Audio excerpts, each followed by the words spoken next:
ఒక రకంగా చెప్పాలంటే ప్రపంచంలో అతిపెద్దదైనటువంటి వ్యాపారం రియల్ ఎస్టేట్. అభివృద్ధిని దేంతో కొలుస్తున్నారు? నువ్వు గతంలో రూ. 100 సంపాదించి ఇప్పుడు రూ. 1000 సంపాదిస్తేనే దాన్ని అభివృద్ధి అంటలా. అదేమంటే వాళ్ళ రేట్ల ప్రకారం సరిపోద్దులే అంటారు. లేదు, గతంలో నీ కుటుంబం అనుభవించినటువంటి పేదరికం కంటే ఇవాళ మధ్యతరగతి లేదా అంతకంటే పై స్థాయికి వెళ్తే ఆ కుటుంబానికి రుచి తెలియట్లేదు. ఏది అభివృద్ధి అని చూస్తున్నారు? నీ దగ్గర ఉన్నటువంటి ఆస్తి, బంగారం అప్పట్లో ఓ 10 గ్రాములు ఉంది, ఇప్పుడు 100 గ్రాములు ఉందంటే ఓకే, ఎదిగావు.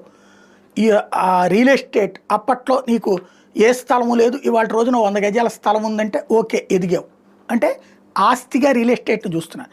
ఈ రియల్ ఎస్టేట్కి ఇప్పుడు పెద్ద సంక్షోభం రాబోతుంది.